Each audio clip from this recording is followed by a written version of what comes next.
Hello बच्चों, let's see the question. So two convex lenses L1 and L2 are kept in contact with each other. If the space between the two lenses is filled with a material of smaller refractive index, the magnitude of focal length of the combination will be right. यहाँ पर क्या है कि दो convex lens है, एक lens है हमारा L1 और दूसरा लेंस है यहाँ पर L2. इन दोनों को एक साथ कॉन्टेक्ट में रखा गया है और उनके बीच का जो स्पेस है उसको एक मटेरियल से भरा गया है जिसकी रिफ्लेक्टिव इंडेक्स थोड़ी कम होती है राइट. इन्होंने कहा है कि अब बताएं जो कॉम्बिनेशन बन रहा है इसका मैग्नीट्यूड ऑफ फोकल लेंथ, यानी कि हमें फोकल लेंथ यहाँ पर बतानी है और ये अनडिफाइंड होगी, डिफाइंड होगी, चेंज बढ़ेगी या घटेगी, इस तरह से बताना है हमको. सो कंडीशन कुछ इस तरह से है और हमारा जो की कॉन्सेप्ट हो जाएगा वो क्या हो जाएगा. यहाँ पर देखिए हमें यहाँ पर लेंस मेकर फॉर्मूले का यूज करना होगा right. So we will use lens maker formula, the lens maker formula, इसका यूज हम यहाँ पर करेंगे राइट. लेंस मेकर फॉर्मूला क्या होता है? The lens maker formula is 1/f is equal to n minus 1, this is reflective index, 1/r1 minus 1/r2 right. ये lens maker formula है हमारा, इसी का हम यूज करेंगे. दैट इज अवर की कॉन्सेप्ट. अब यहाँ पर जैसा इन्होंने कह रखा है कि दो लेंस हैं L1 L2, तो आप देख सकते हैं यहाँ पर दो लेंस हैं L1 L2 और उनके बीच जो स्पेस है वो भर दिया गया है.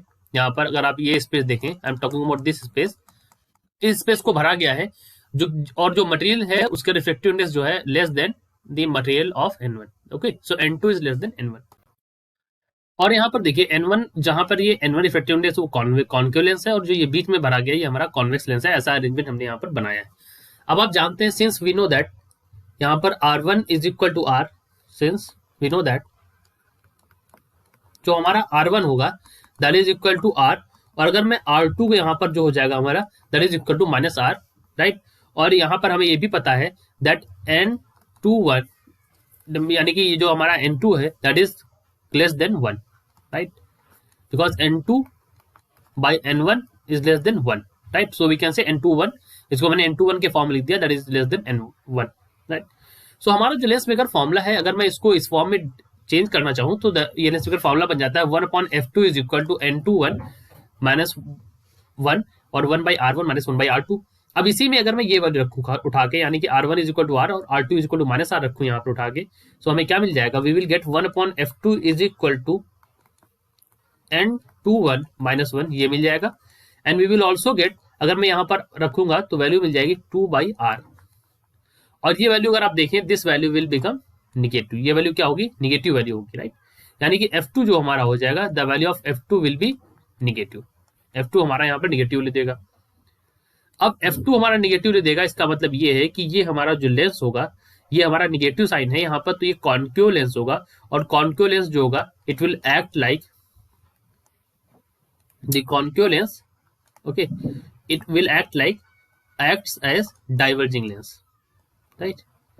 सो हमारा कॉन्केव लेंस यहाँ पर डाइवर्जिंग लेंस की तरह काम करेगा राइट. और इसी तरह से अब देखिए यहाँ पर एक कॉम्बिनेशन बनना है और हमें पता करना है the focal length of combination. So we can say the focal length of combination will be, तो फोकल लेंथ ऑफ कॉम्बिनेशन वो हमें निकालनी है. यहाँ पर अगर आप देखें फोकल लेंथ तो यहाँ पर है हमारे पास 1/f1, एक की f1 है, सो वी कैन से 1/f is equal to 1/f1 minus में हो गए और कॉन्केव है ना यहाँ पर, और माइनस 1/f1 माइनस 1/f2, ये हमारी फोकल लेंथ हो जाएगी. अगर आप इसको सॉल्व करेंगे तो सॉल्व करने पर वैल्यू आ जाएगी -2/f1 माइनस 1/f2 राइट. यहां से आपको पता चलता है कि जो फोकल लेंथ है वो कॉम्बिनेशन की वो क्या है, डिक्रीज कर गई है. यहां से अगर आप देखें, so we come to know that the focal length of combination decreases, focal length of combination decreases right. तो यहां पर हमारा जो आंसर हो जाएगा वो क्या हो जाएगा? ऑप्शन नंबर डी, यानी कि जो focal length of the combination से पूछा गया है, so the focal length of the combination decreases right. So let me recapitulate this. यहाँ पर देखिए सबसे पहले हमने क्या किया, सबसे पहले हमने लेंस मेकर फॉर्मूले का यूज किया और लेंस मेकर फॉर्मूले से हमने देखा, इन्होंने जैसे कह रखा था that there are two concave lens, तो दो कॉन्केव लेंस लगाए हमने, L1 लेंस है यहाँ पर और यहाँ पर L2 लेंस है, और L1 L2 के बीच का जो स्पेस है वो हमने एक कॉन्वेक्स लेंस से भर दिया जिसका रिफ्लेक्टिव इंडेक्स जो है वो लेस देन N1 है. फिर हमें पता है what this lens R1 is equal to R हो जाएगा और R2 इज इक्वल टू क्या हो जाएगा -R, और ये वैल्यू हमें पता है लेस देन 1 है, यानी कि निगेटिव वैल्यू है। तो अगर आप इसको रखेंगे यहाँ पर, क्योंकि ये निगेटिव वैल्यू लेस देन 1 है, तो जैसे ही हम इसको घटाएंगे तो हमारा जो फोकल लेंथ आ जाएगी वो हमारी निगेटिव आ जाएगी, यानी कि जो हमारा कॉन्केव लेंस होगा it will act like diverging lens, right. अब यहाँ पर फोकल लेंथ निगेटिव आ गई है, तो हमने इस कॉम्बिनेशन का फोकल लेंथ चेक किया, that is equal to 1/f is equal to 1/f1 minus में -1/f1, यहाँ पे 2 है, और -1/f2 जो अदर के लिए बीच पे लगा है उसके लिए -1/f2। जब हमने इसको सॉल्व किया तो हमारी वैल्यू आ गई -2/f1 -1/f2, जिससे हमें पता चल गया कि जो फोकल लेंथ कॉम्बिनेशन की है वो हमारी डिक्रीज कर रही है, यानी कि वैल्यू हमारी जो निगेटिव में आ रही है, और यहाँ पर अगर आप देखें तो कॉम्बिनेशन की फोकल लेंथ डिक्रीज कर रही है। सो हमारा ऑप्शन नंबर डी यहाँ पर सही हो जाएगा। I hope you understood it well. All the best.